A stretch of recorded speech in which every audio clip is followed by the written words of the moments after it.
Hey y'all, this is Redneck Man 350. I figured I'd make another video. I made this one shortly after my sword collection video. This one is on my pellet gun. Just for backyard fun kind of thing. First thing that I'd like to point out is this is a high-powered pellet gun. Granted, it says it's I'm not sure, it's a Storm XT. It's made by Crosman, but I made some modifications and spent like around $200 to have it professionally done. It has an aftermarket spring. It has a huge spring in this housing, in this upper part of the housing, and an aftermarket plunger. Now, don't ask me where the guy got it. I just took it to him and said, yeah, I want this done. But one of the cool things, I think, at least I don't, this isn't really common in my area. Mostly you're going to find these plastic, cheap pieces of shit. But this, that is solid wood. That ain't going anywhere. It is a break action pellet gun, and this thing is heavy. I'm gonna have to set my camera down to actually break this open. I'm actually gonna be working on getting somebody who's a cameraman, but I really don't feel like hiring one or asking one of my friends to do it, because then they're just gonna goof off and do a bunch of stupid shit. But one of the cool things that I can show you on this is, okay, it's .77 cal or 4.5 millimeter pellets. This is strictly a pellet gun. But one of the things that I did not like about it is the sight radius. Here's your sight here, and there is the barrel. It's going to take a long time to get on target with that. I've measured in between here. That is, I think, let's see, that'd be about 12, so right around 16 to 18 inches. 18 inches is sight radius. Or no, you know what, let's go 20 inches. 20 inches. Alright, I thought that was alright. But then I turned around and thought, yeah, you know what? I don't really like that. I'm going to put a scope on it, and let's see if you can see through that scope. I don't think you can, but because of the light, let me take this off.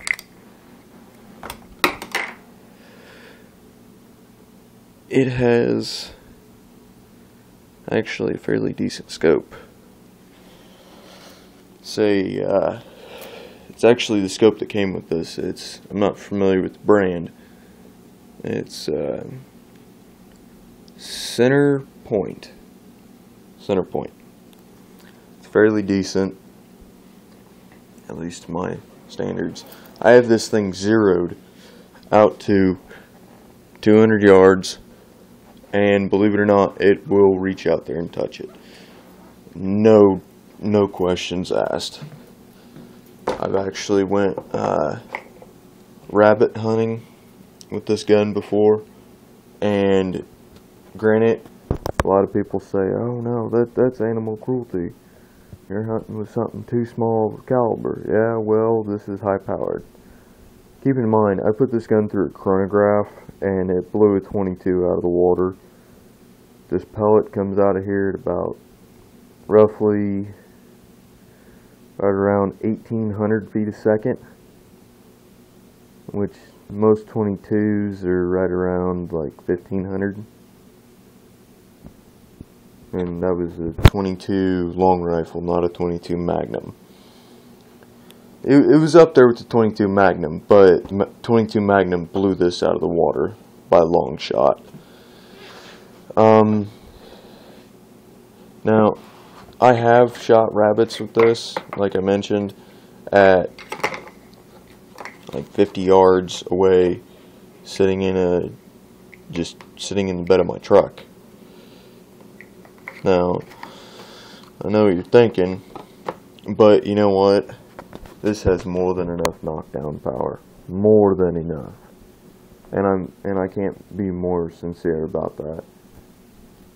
In fact, I went hunting with this with one of the DNR officers around here.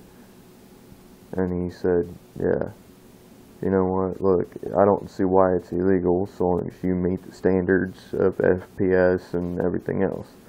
Well, one of the cool things that I found out in my state, okay, but this can also suck, okay, if your pellet gun or any other airsoft or whatever exceeds 2,000 feet a second, you have to have a FOID card, which I thought was kind of bullshit, because it's a pellet gun. You don't have to register it, you don't have to treat it as a firearm, but all at the same time it is, so the same safety and fundamentals still apply. But one of the things that I really liked is that if it does exceed, or does live up to 2,000 feet a second, I figured that, you know what, it's good to hunt with. And sure enough, I did. And so far I've killed 50 rabbits with this, and squirrels, and when squirrel season came in, that, and just backyard plinking. That, and I wanted to show you guys something that I thought was kind of cool, and just like, why the hell would you cut the stock off this? But this is a daisy, just something that I got bored, took my knife to it, cut off the stock, and in the process of redoing everything on it. This is actually solid wood too. Most of my guns that in fact all of my guns that I will ever own are either going to be solid metal or wood and metal, or I really don't like plastic on my guns at all, because to me plastic, yeah, it's strong, it's durable, but you know what, it snaps. I mean, when it snaps, it really snaps, and there's no fixing it. The bead sight on it, yeah, it is loaded, as you can see that little ball right there, but there's no BBs on the chamber, and I'd be able to tell. It's, once again, this is just a straight BB gun. Not sure if I can read that or not. Let me get that in focus, and it looks like that's not going to happen. But anyway, it's a model 105B. Okay, now this is something that I grew up with, backyard shooting and everything. But the really cool thing that I thought, if this can pick it up, is that sight picture. Let me get in on that. Oh crap, I lost the front sight. Oh, there it is.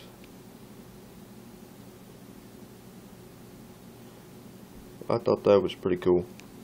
To me, it could have a deeper notch in it, and I think I'm going to end up doing that. Taking a file of this and making it drop down a little bit more, a little bit wider, because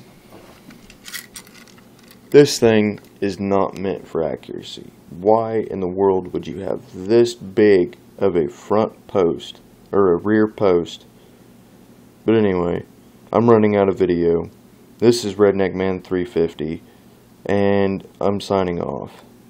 And oh yeah, I'm new at YouTube. Please rate my videos and everything. And if you're a YouTuber, make a video and comment about how good the videos are so I can improve. Alright, this is Redneck Man 350 signing off.